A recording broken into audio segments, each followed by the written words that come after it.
Welcome to the Nuts and Bolts of Real Estate podcast. My name is Joe Bauer, and I'm here with my co-host, Julie Clark. Julie, how you doing today? I'm doing good, Joe. I'm a little tired, though, because I somehow got nominated to be the girls' basketball JV team assistant coach. Whoa. On Eagles. Yeah. Oh, yeah. Last night was the first practice. And I can't even believe, that I guess committed to do that because it's not like I have any time, but here we go. So yes, go Eagles. JV. Yeah. I think I started playing basketball when I was in middle school, which my girls are in. And I did quite well, actually. I actually, even believe it or not, could have got a college scholarship on basketball, but it wasn't as cool. Yeah, it wasn't as cool back then. So I didn't do it. So I didn't do it. So tell us more, like what position were you? What are your specialties? What are you teaching? You teaching the jumper?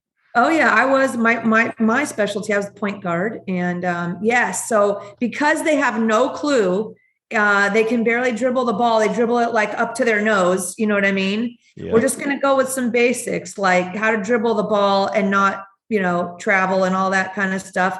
And then each girl will have like one shot, like just practice that same shot over and over and over again. So, you have one shot that you can make, right? You don't need to know everything. And we're hoping that we can, we'll just see what happens, but it'll be super fun. I can't wait to do that. So tell us again where you're at. I'm sitting in Seattle. You're in. I'm in Kauai, and Hawaii. Kauai, Hawaii, and the blurred background could actually be rain because it's nonstop rain for the last like 24 hours. I think Emily said we had like 2 inches of rain, so it's been monsooning. But it's all good. Tropical, every time right? you go to Hawaii, it rains, right? Yeah. Speaking of tropical, we have our new friend here, Lazaro Vento, who is in Miami. What's up? Hey, how's everybody doing? Lazaro Vento, also known as Brickle Cigars, here in Miami, Florida. Brickle Cigars on Instagram. We were just talking about how his Instagram handle doesn't match his business name at all. He's like me. He's like just a go for it. You just go and then, have to roll with it later. Right on. Well, guess what? Today I'm going to get my cheat notes here going, guys. But we are going to rain down, speaking of rain, some supersized information today for you guys. Again, we sort of have been having a month of short-term rentals, so we're going to keep the party going here now over in Miami, and today we're going to cover Airbnb arbitrage with Lazaro, who's the managing director of what he said is Happy Travels Miami. Not only are we going to talk today about how to grow an Airbnb business, but also how to add on things such as rental cars to supersize your cash flow. Super cool thing that Lazaro's doing. He's going to let us know about that today. So thanks for joining us all the way from Miami. You're welcome. I'm glad to be here. Now, is it true that it rains every day at 3:00 in Miami like a thunderstorm? Because I feel like I used to go to West Palm Beach for real estate, multifamily stuff. And every day at 3:30, I felt like it just torrential downpour. It's pretty common that afternoon storm is pretty common. When the Gulf of Mexico kind of heats up, you get that rain. I hear you. Well, let's just jump into it. Joe, kick us off with the first question, and we'll see where we go today. Yeah. First question is we'd like to get to know our guests better. So if you could share how you grew up, where you grew up, and how it led you to this business of real estate, we'd love to hear it.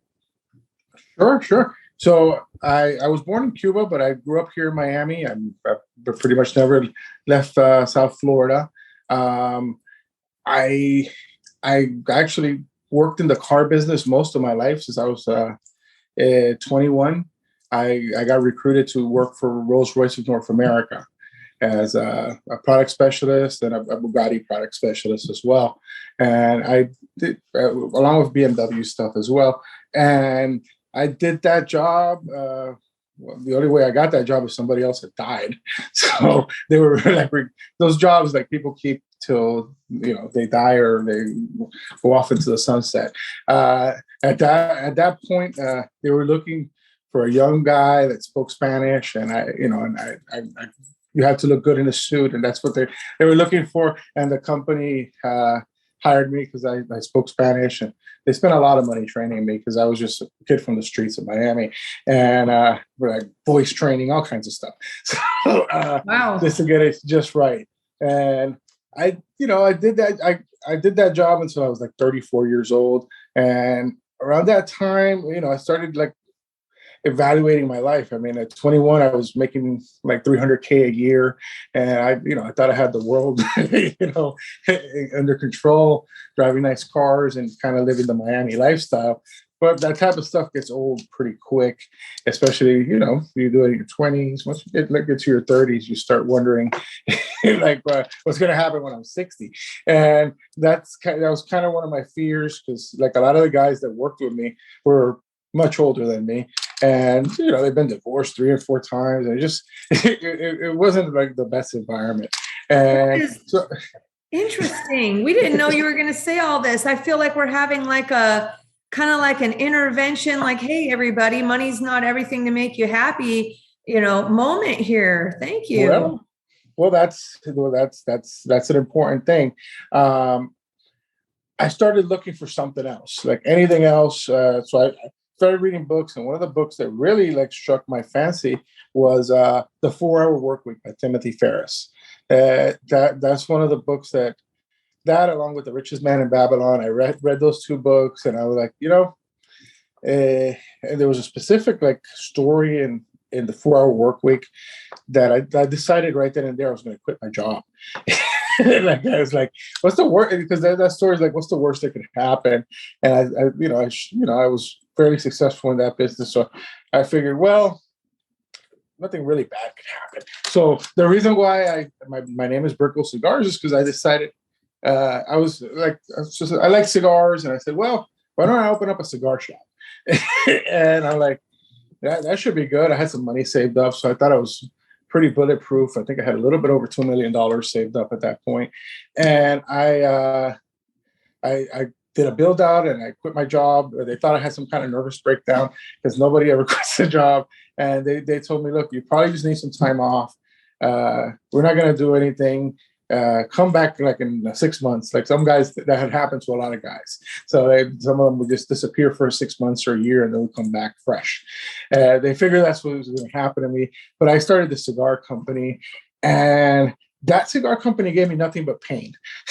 Like I was in retail hell, is what I was, because I was overconfident, and I thought I knew everything, and I had some success with other businesses that I had on the side. Like I had an internet business where that I was selling watch boxes and things like that. And I was making a lot of money doing that type of stuff. So I thought, well, the cigar shop should be, you turn on the lights and people are just going to flood in.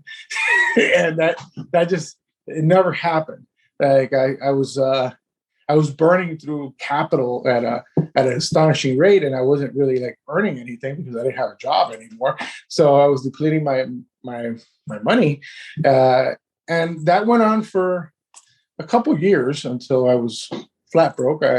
All my cars wound up getting repossessed, and I got evicted from my place. And like all the nightmare scenario that I thought would never happen started happening. But what I was lucky in doing is, because I owned that cigar shop, one of my customers, were probably like one of my only customers, to be honest with you, was this guy named Fred, and we became kind of friends, and he was moving from Indiana to Miami, and he was looking for a real estate deal, and I also had a real estate license at that point, because I figured, I could make a couple extra bucks with a real estate license. And he saw my plight, and he's like, why don't you help me find this house? I'm looking for like a multifamily type of situation. And that's what we did. I went out and I found him this one house, and it was 2 houses on one lot. It was kind of ideal for what he was looking for. That part of town was still a little bit rough back then, but the price was right. It was like a cash deal. And when we got there, we finally had the deal kind of hammered out. And I realized like the tenants were terrible, and like other things. So I was like, well, Fred, I mean, I don't know if you should even do this deal, because like we're paying these people $5,000 to move out, and you're going to rent to more people just like them, and you're going to have the same problem this guy's having. And that's when he told me, well, I'm not going to rent to tenants. I'm going to live in the front house, and in the back house, I'm going to remodel the whole place and put it on Airbnb. And I'm like, what's Airbnb? I had never heard of it, and Wow. he kind of explained to me what it was, and I was like, well, I mean, I guess, I mean, you're the one spending 300 grand. I mean, like, are you sure it's going to work? I didn't know, but he knew because he's a young guy and a little bit younger than me, and he had traveled the world at that point. He was one of the really early adapters of Airbnb. He had been, at that point, there were very few users, and he already had like been to Vietnam and a bunch of other places using Airbnb. So Wow. he's like, well, the thing is, like, there's hardly any Airbnbs in Miami, so I know mine is going to do well. So I'm like, all right, well, perfect. That sounds like you got it all figured out. So I had no bad feelings about selling him this house where he would wind up with terrible tenants. But at that point, I started doing some research. By then, we were actually, me and my wife, we were actually we had gotten evicted, so we were kind of just crashing in a friend's spare bedroom. And I told my wife, well, like, I had done some research, and I found this one guy in New York at that point, another early user. He had broken the $1 million mark on Airbnb, and I kind of, like, the article said he didn't own any properties, and I kind of started like researching deeper on how that would work. Arbitrage wasn't even a term in this business. This is like one guy. He actually controlled at that point 80% of all the Airbnbs in New York. One person. So I was like, well, I don't have enough money to do that, but maybe what I can do is I could find a house just like what I sold to my friend, but as a rental, where it should be like a house with a separate dwelling unit, like a guest house. And it turned out there were quite a few of those on the market in Miami at that point. And I found one that worked, and we were able to put it on the platform. And so you're saying that it's not like did you buy it, or you were like, I'm going to rent it? I rented it. I found a house a bigger house in the design district. Back then, the design district, which was kind of the same area that my buddy Fred was, I sold him the house. The design district was part of an area called Little Haiti or Lemon City. It was a bad neighborhood. It was really run down. But these houses back like in the 20s and 40s, they were actually like mansions pretty much. So it was like really big square footage, and they always had like a cottage in the back for the maids. That's like all the houses are in that neighborhood are the same. But they had gotten run down over the years. And I found this one house. This guy had it. It was actually, he had done a somewhat good remodel, and the guest house was in really good condition. And the rent for everything was like $2,200 for the entire place, including the guest house. And I was able to, Airbnb back then used to come out and take the pictures. And the moment I put it on the platform, I was able to rent it for my first reservation was actually a little bit of longer reservation. It was like a guy who was relocating, and it wound up being a little bit over $1,000 over my total expenses for the house. So, that now, I had to start reevaluating a lot of things because I didn't think it would be that successful, but I thought, well, maybe we could like we survive, or cigar shop maybe survives, because now we don't have to worry about like housing and things like that. And was my very first Airbnb experience. And right away, and the house right next door ended up having like a for rent sign too. And I had run out of money. I didn't have any more money to rent that house, but I figured I'd call the number anyways and see if like I could talk to the guy. And it turned out, or gal, and it turned out that the guy, he was a big BMW fan. Like, me and him got out on the phone and we started talking. And since I had worked for BMW and Rolls-Royce for so long, like, me and him kind of developed. He was a guy from South Africa. We developed like a rapport. And he decided to come out and meet me anyway. Like, he told me the house had been rented already by somebody else, all these things. And I'm like, well, you want to come hang out? I live next door. We'll talk for a while. He came out and we talked about like what I was doing and what I was, and I think that his house would work just the same. And I explained to him, I don't have any money right now, but if things change, I would love to like rent the house from you. And if your tenants don't work out, and maybe we'll work out a deal. And as luck will have it, his first tenant, because instead of renting it like the guy who rented me, he broke it up to maximize his cash flow. Like, his back house, he rented it to one person, and the front house, he rented it to another person. And within like a week of that person being there, something happened, and they gave him back the deposit. So he called me up and he told me, "Are you still interested in this deal?" I'm like, "I still have no money to give you." And he's like, "Well," he sounded like, "you're going to be able to figure it out. You want it?" And I go, "Sure." And he just sent somebody over to give me the keys to the house. Wow. And, I mean, it sounds like, the moral of the story there is that you never know what's going to happen, right? I mean, that how important building rapport is with people, no matter what business that you're in, whether it's selling cars or cigars or Airbnb rental arbitrage with these landlords, that connection and that, your effort of going for it anyways, that's such a good reminder to people, right? That the limiting beliefs that people have get in their way, right? And that's one thing I tell all my students, because I do teach people how to do it now. And I find like a lot of them, they have, at that point my credit score was 493. I'm like, you have a 780 credit score, you have 30 grand in the bank, and you're scared to call people to get houses. I mean, I was calling people when I had $0 in the bank and I had a 493 credit score. I had just been evicted, and I was able to land a few landlords that owned that one guy. That's the guy from South Africa. It turned out he owned like 50 houses in that neighborhood. Oh man! So what wound up happening is every time somebody would move out, he would give me first shot, and I would look at the house and I'll be like, "Well, that's good." And another lucky thing is the person who moved into the front house in that of his, she was studying to be a police officer or something, and she couldn't afford her rent anymore, and she didn't want to be evicted. So at that point, I did have a couple grand because I had been renting, and she told me, "If you give me $2,000, I'll walk away from my security deposits if you're willing to take over my lease." And I called the guy from South Africa. He's like, "Well, I'm not giving you her security deposits, but if she is willing to do something like that, you could keep the house." Interesting. Well, there's a tip for all you guys. Follow the eviction notice filings or something like that, if that makes any sense, and call up those landlords and make your pitch, right?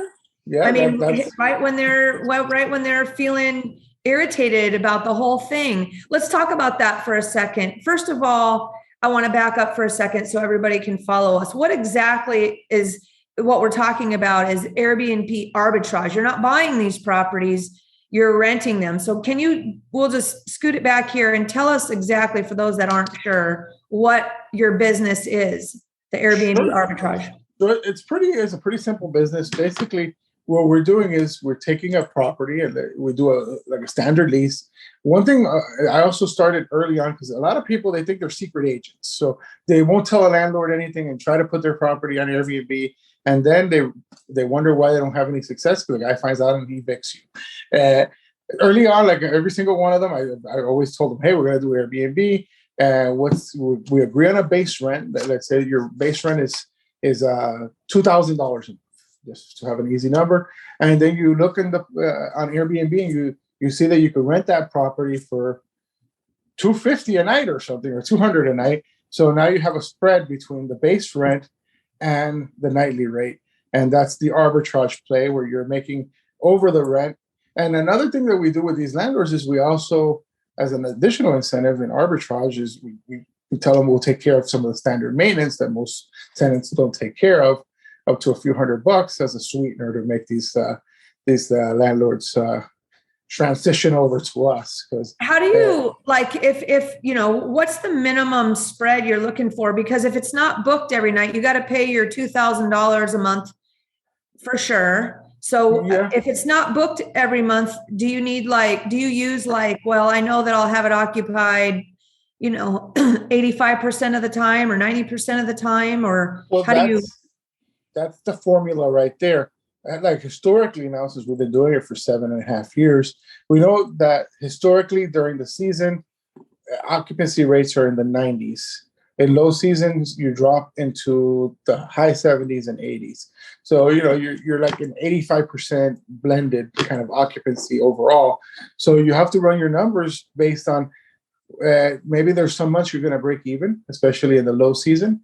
But in the high season, you're gonna more than surpass that. So it makes sense on the blended income.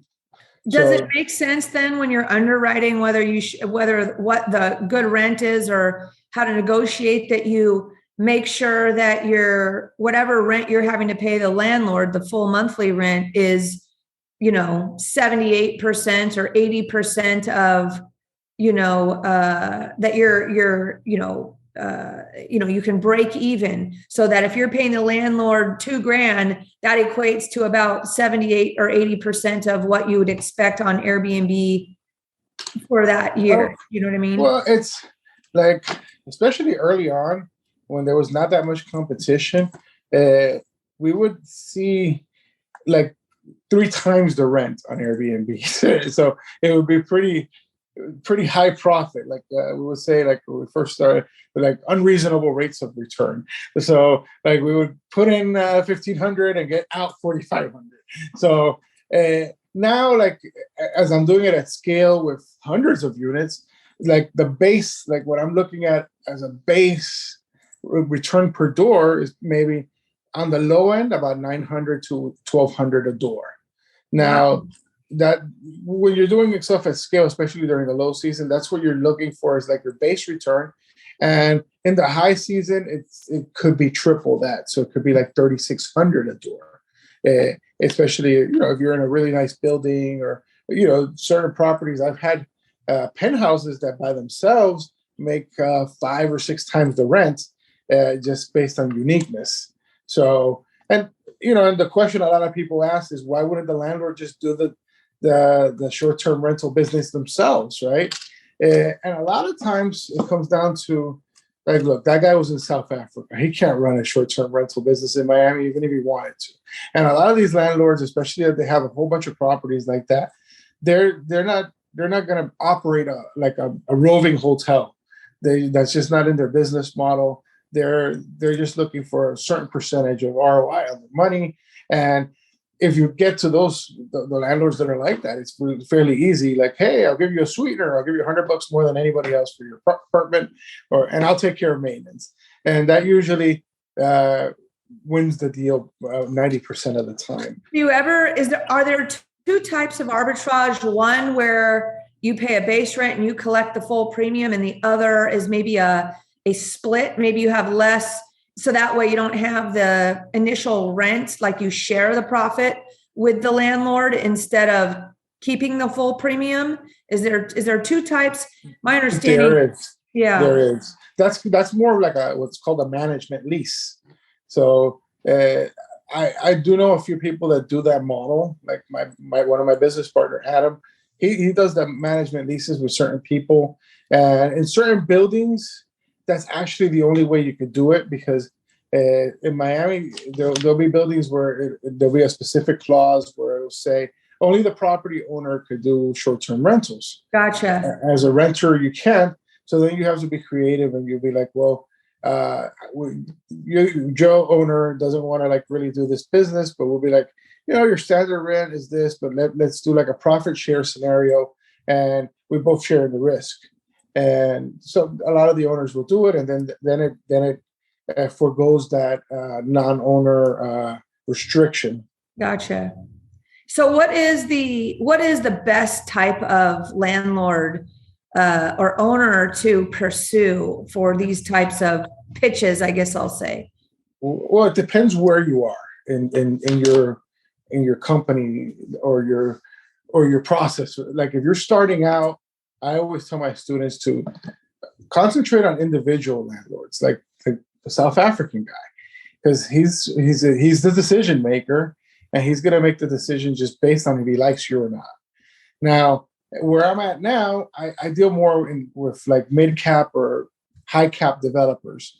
So that's a whole different market, and it's going to take a little bit more credibility to get in the door. And they're going to want to know that you've had some kind of track record. Like my biggest deal, which we'll talk about it, we did a 52 unit lease in an apartment building. So we leased 52 apartments in one apartment building, which is, and that was a deal. It was funny how we found it.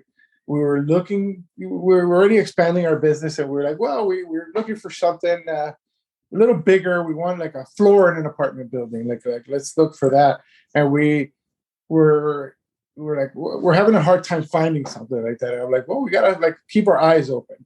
And one day we're having tacos at this taco place, and I look up and there's like a lease sign on this building that was right across the street that said 4 months free on the building. I'm like, well, that's the sign we've been looking for. There you go. Those guys, I'd never seen anybody wanting to give 4 months free rent, and especially in a brand new building like that. And it had turned out the building was it was new, but the area still hadn't turned around it, so they were a little bit early, and they were having a hard time leasing up. So we just reached out to the developer, and they wanted to do it, and they were already have been approached by Saunders. I don't know if you've heard of Saunders Stays. They're the biggest short-term rental company in the world, and they're like, well, we want to do it, but we don't want to lease a floor. We want somebody to lease 52 apartments. We should like they have some loans and stuff that they need to reach a certain lease up to like, be able to get money from their bank or whatever. So they wanted like one quick lease up to because they were building another building a few blocks up, and I think they needed to reach that cap before they got another round of funding. That's a really large cap developer. They're like second or third largest developer in the United States. So and those deals go down to credibility. You already have to have something. They're not going to give you a deal like that if you have like 2 apartments. I'm curious to know, like once that developer got leased up in their building, right? Mm-hmm. Did they start scaling back on the Airbnb and flip them to traditional rentals? Well, we actually. I feel like the financing wouldn't be as good there's got to be some sort of weird financing thing there. I don't know, but it feels like. I don't know how they do it, but on that deal, we actually got paid to leave during COVID because of the shutdowns, and because we actually had like a real commercial lease. Certain like recession triggers and things got triggered because of COVID, and all we could do was this one developer. He had a lot of exposure in short-term rentals because he had started doing it in a lot of his properties. And when the music stopped during COVID, like nobody had to pay him rent. Because that's really, really specific on the lease that if there's like a national emergency or a percentage of recession, lease payments stop. So you have that on your lease? Yeah. Well, it was kind of a standard lease that they already had.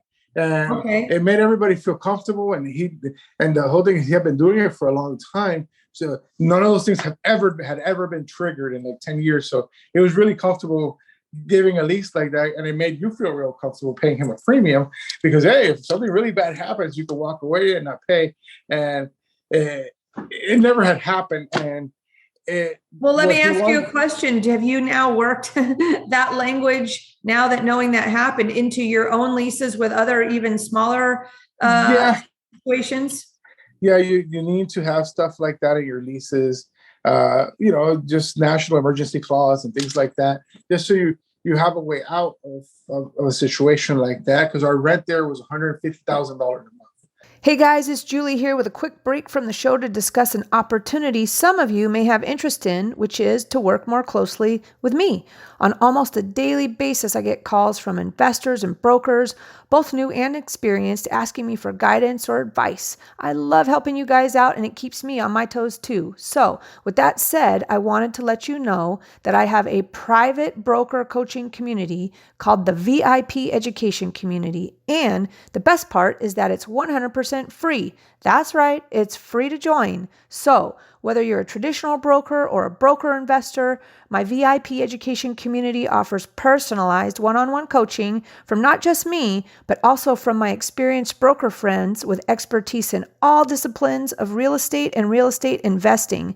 We'll teach and share our modern marketing strategies, our tech and lead generation resources, plus teach you how to identify or offer up opportunities for yourself or for your clients using techniques such as seller financing, lease options, deals, land entitlement deals, BRRRR investing, flipping, multifamily or commercial coaching, whatever you like. We've got it all covered for you. The future of real estate is changing fast, and to stay in the game, it's time to learn about all the options you can offer your buyer and seller clients, as well as, if you want, learn how to use those skills to grow your own real estate portfolio.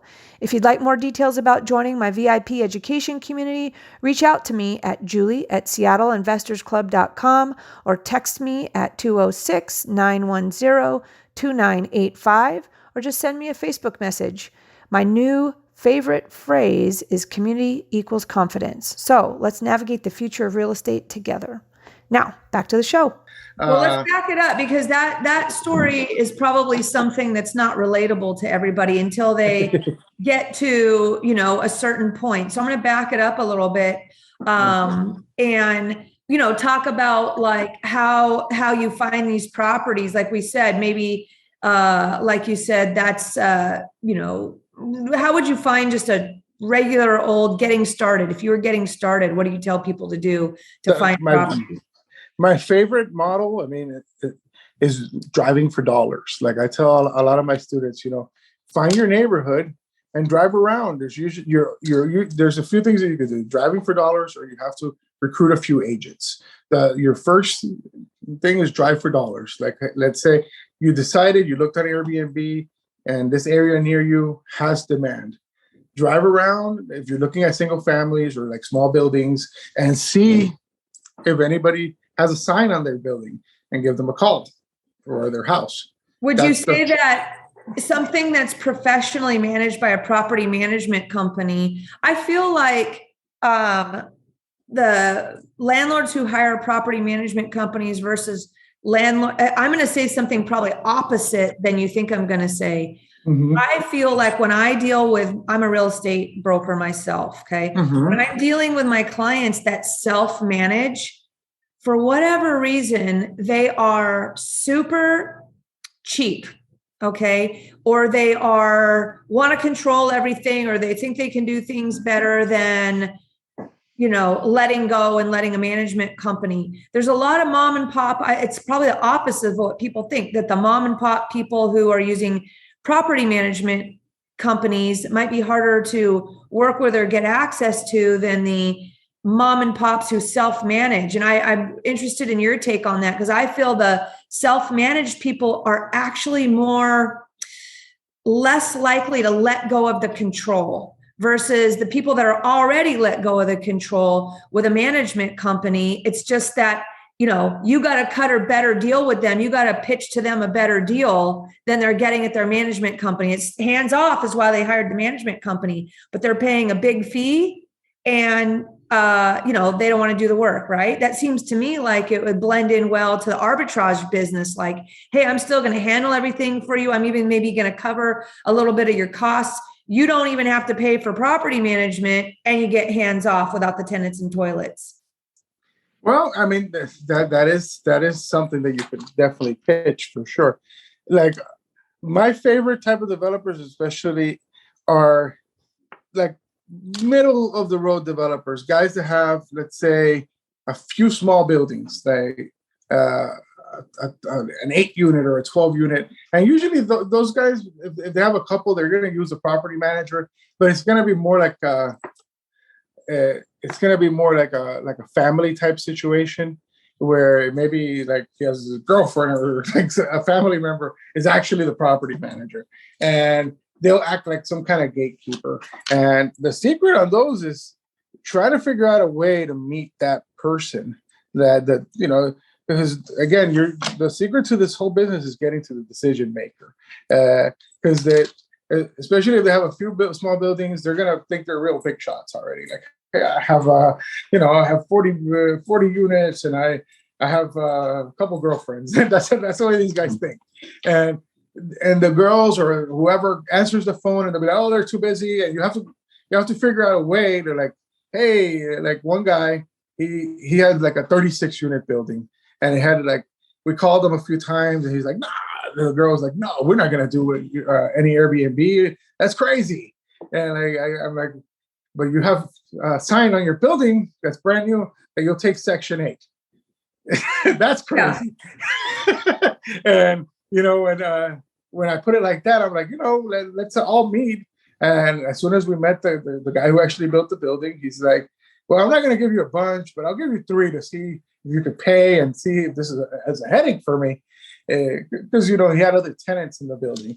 And the moment he saw it was real easy and he got his rent paid on time, right away, he was like, well, we really have like 10 more. You want them? Like, that's what winds up happening almost every single time. And somebody starting out could put a deal like that together, because it's just like finding that smaller developer that is kind of like a hybrid of like using a management company, but they're actually kind of running that management company themselves. You see a lot of those here in Miami. Gotcha. So how do you what's the capital intensity, not for the 50 units or anything, but just for people getting started? Like, do you negotiate free rent up front to, help ease the pain getting started? Because you got to buy furniture. How furnished does it need to be?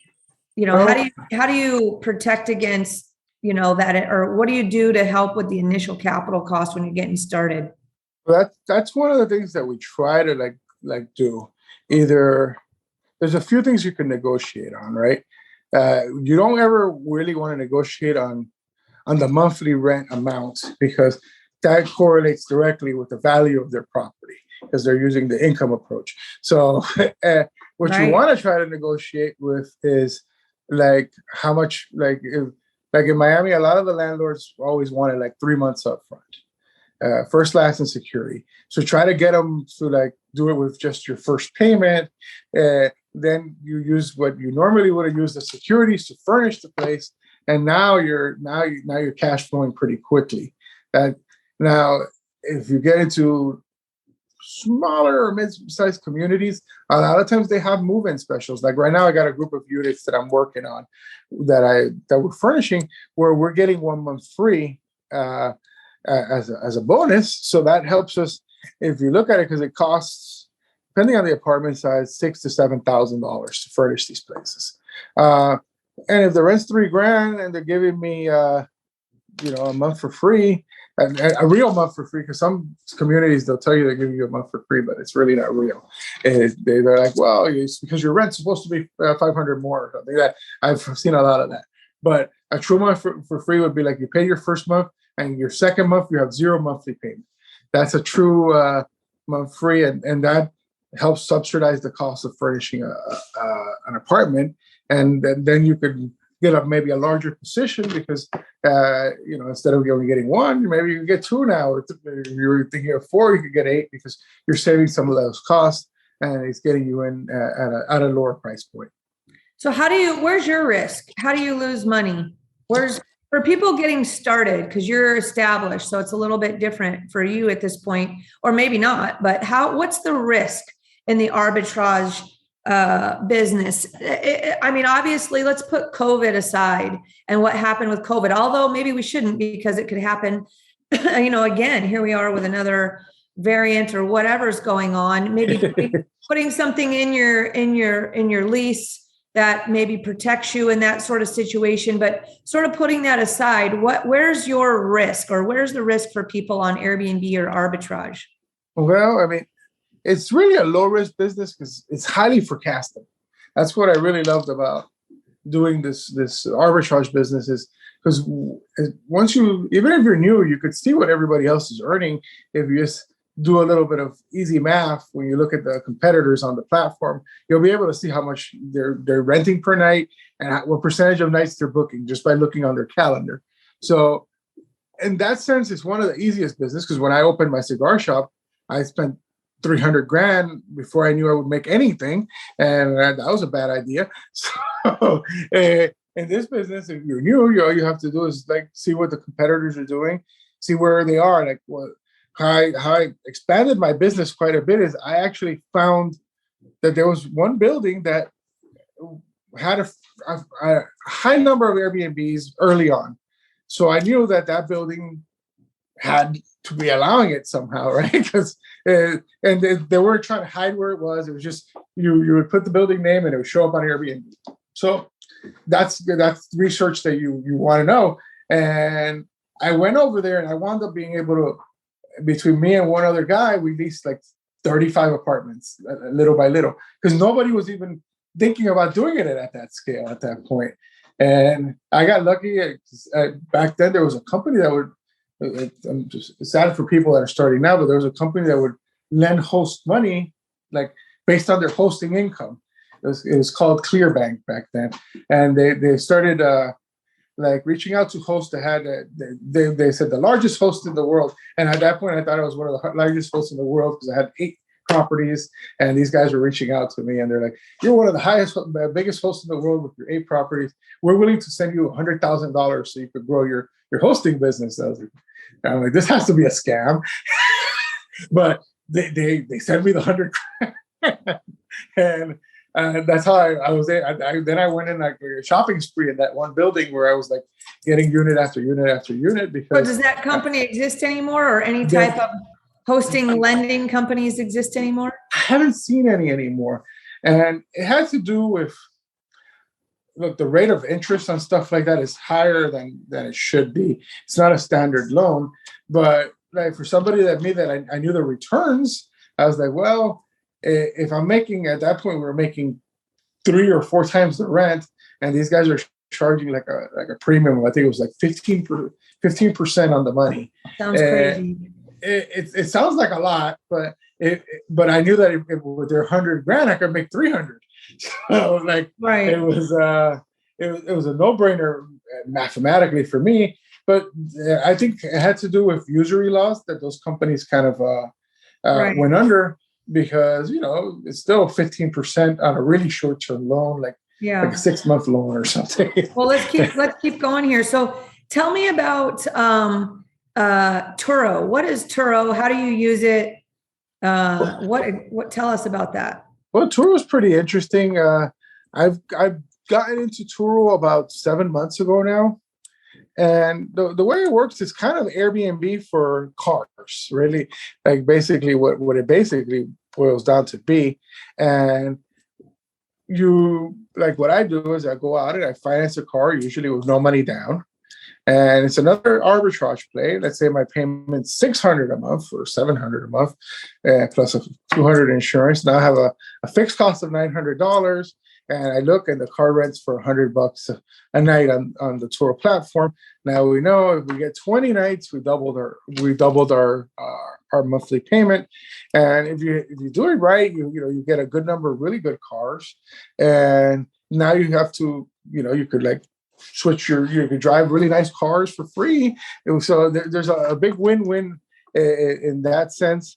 And I do have a bit of an advantage because the time I worked in the car business, I've been able to, that's why I like Axios and a bunch of people, because it's highly unlikely that you could like buy 30 cars. And I wound up buying like 30 cars in like 60 days.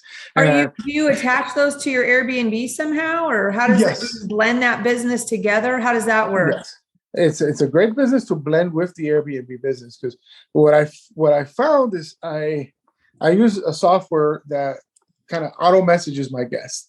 So that software in the message pipeline, I found a way to like have them like a link that goes to Turo and kind of explains to them that I'll give them a special deal and the car will be waiting for them, and makes them feel like, wow, why would I rent a car company? I have an Airbnb. I get there, I have a car waiting for me, and it's really easy. And what's the software you're using for that messaging?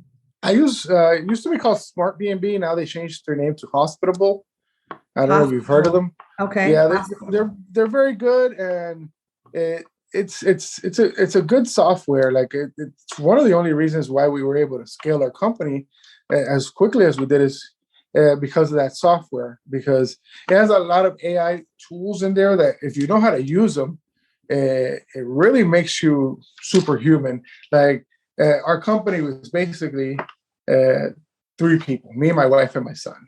But we're managing a huge portfolio of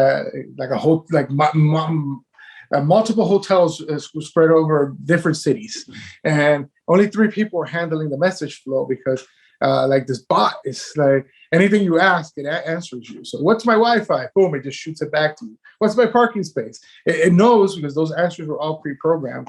And Nice. then our job is only to like field unusual requests or problems. So instead of having 300 calls, maybe you have 4 calls in a day, and that's how you could scale a business if you have a software like that. And I was a bit of a caveman. I didn't want to use it at first, and my partner Adam was like, if we automate this message flow, we could be on the beach. And I'm like, because we realized we were spending our entire day like fielding phone calls. Like, once you have that many properties, hey, how do I get in? What do I do? How do I, and that software sends you like a picture and a video and a bunch of different things on how to get into your property. And it gives you like recommendations of places to go to the city. We set it all up in a way. Nice. And it sells my rental cars for me too. So I set it up in a way because there's a link that we send that's like how to get into your Airbnb. And I figured out that if I put my link to my Turo in that same message, some other people just kind of mess up and hit the link for my Turo and then end up booking a car too. So it's kind of a guerrilla tactic to make them like look at my car. It. That's awesome. So what was that called? Hospitable? Hospitable. Maybe you can find it, Joe, and drop it down below. Have you heard about that? There's another app or software that automatically will adjust your Airbnb pricing, to study the market and adjust the pricing so you don't have to up your rents. It automatically does it for you based on market data. There's a couple good ones. There's Price Labs. Some people like it a lot. I'm kind of old school on that on my properties because I use a channel management software, and then I manually, because the software, it's kind of like what a hotel would use. But since I know my market pretty well, I found that I know this market better than their software does. Yeah. So especially like unique events that I know that are going on in the city, they're not pricing for it. So for me, it could cost me quite a bit in a big portfolio, like $25 a night could wind up costing me $10,000. Oh, that's a little inner tip there. You're saying that if there's a big event in town or event going on, you goose up your pricing. Yeah, you have to. And I basically like to use whatever city I'm in. I look at the local event calendar. I study what concerts are coming in, what's driving. If Tony Robbins is coming into town, any of that type of stuff. Believe it or not, it changes because what happens is hotel capacity in most cities is actually not that big.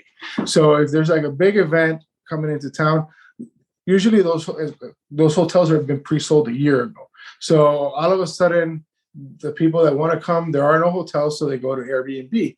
Now, if you know that that's a hot weekend, like look, we just had Art Basel. The prices were almost triple the regular price during this weekend because of the demand. So if you didn't know, then people would have taken advantage of your pricing. And I actually played with one of the softwares during Art Basel, and it was, $100 less than what I thought the price should be for that week. Wow. Per day. So I like the we had somebody else on our podcast, Avery Carl, who's a short-term rental shop. She focuses on Airbnbs and kind of resort areas where it sounds like you're kind of like the in-town city guy for your Airbnb business model, your arbitrage business. With that in mind, are there any regulations with Airbnb or currently or on the horizon that can be a problem for you or you've had problems with? We've had quite a few problems over the years.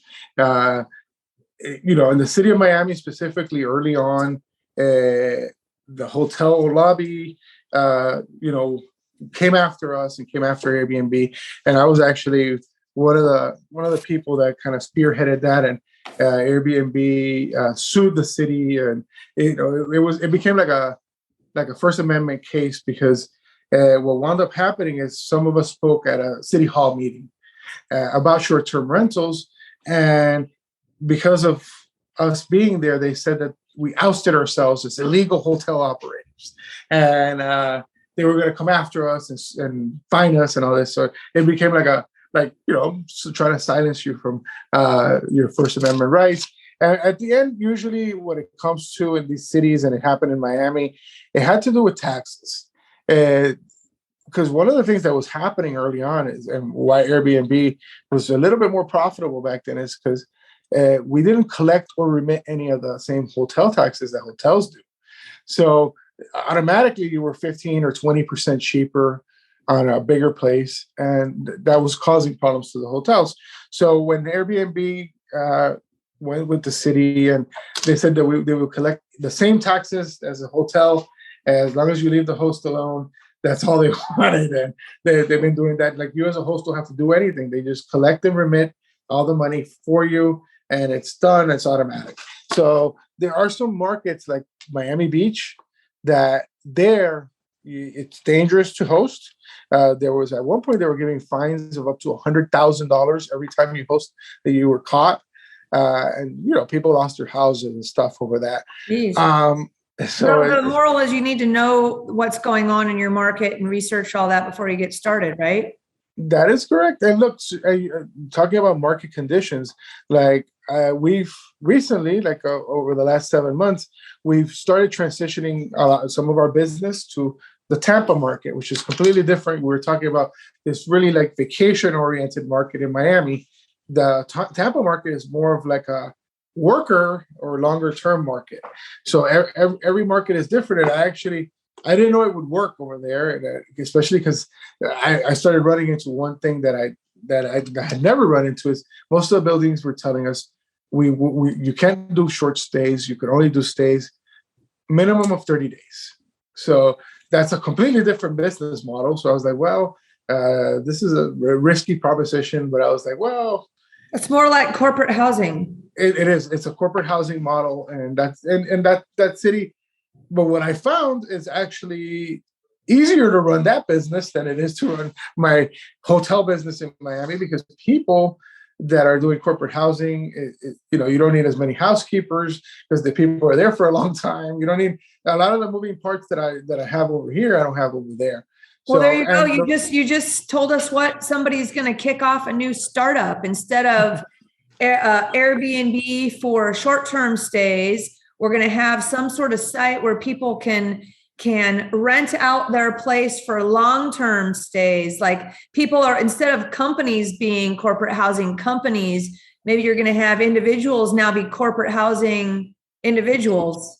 Well, and trust me, Airbnb already has their finger on the pulse of that. So if you look right now, Airbnb has that long-term price as an option, where hosts are putting their places as 30-day stays at a standard, like let's say $4,000 a month, like a corporate housing company would do.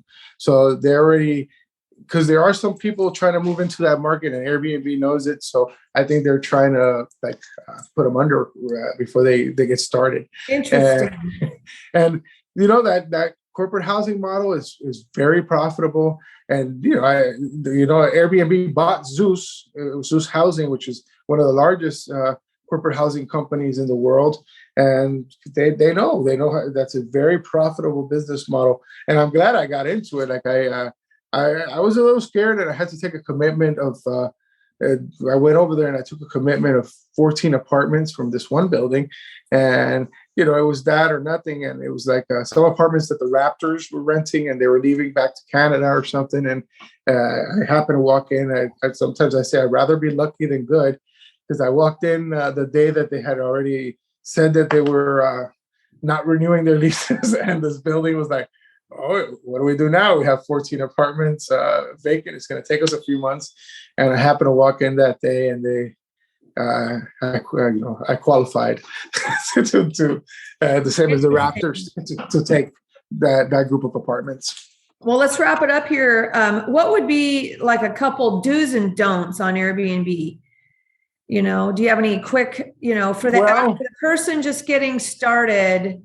Where do you feel people make a mistake getting started, or maybe it's just that they don't get started at all is the mistake? Well, analysis paralysis is one of the biggest mistakes people make.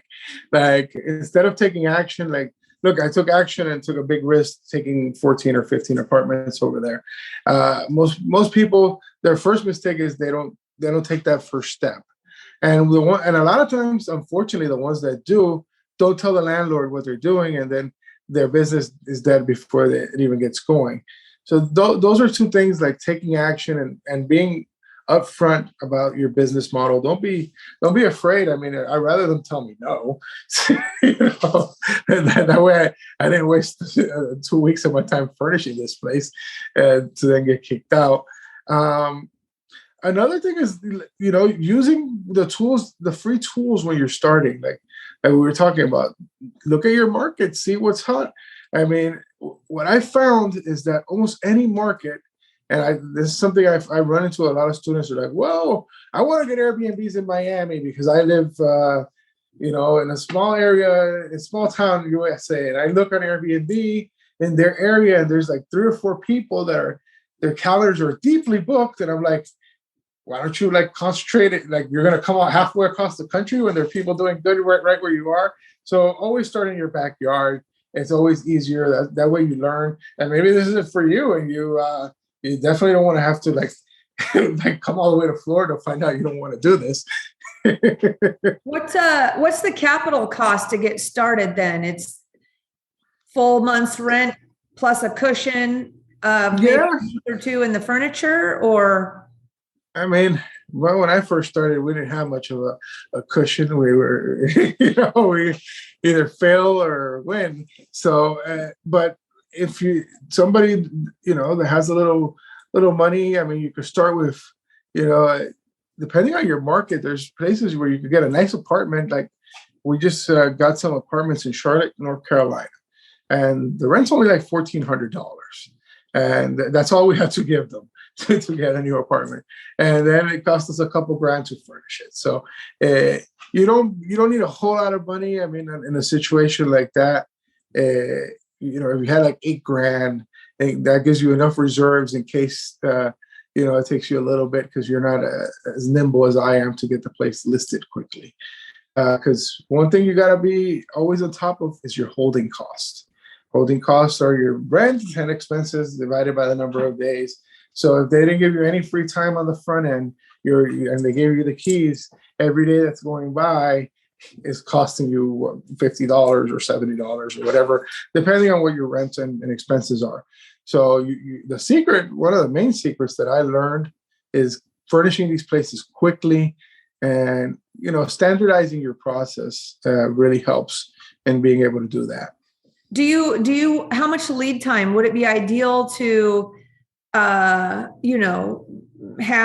lead time? Is there any way to have lead time so you have, at least 2 weeks to get the furniture and get it in there and get it up on the site? I mean, for somebody starting out, or is that just all dictated by how quickly that landlord wants that rent collected? It probably is, but like the secret of that is, let's say you're negotiating a deal. You already have a deal. You're giving you the keys in a week.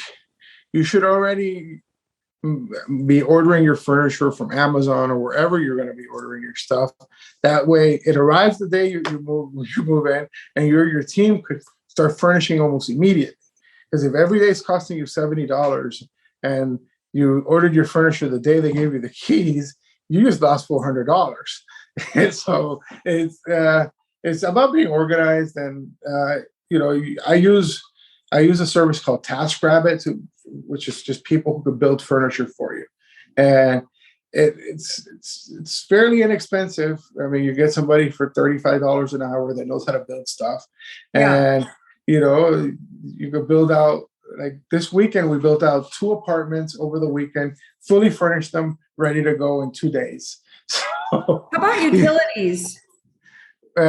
Utilities. Well, typically in a building, in an apartment building, you typically only pay light and internet. We usually. What about if it's a single family house? Are you only going after apartment buildings now? Now I concentrate on apartment buildings. Because of scale. I know a lot of people that all they do is single family, and they do really well with that. But that's just not something I do anymore. because I'm looking for just multiple units in apartments where I could build a team of housekeepers and be able to operate the place more like a hotel. Nice. And your income is taxed at the highest level of taxable rate? Any tax tips, or are you just basically your lunch there?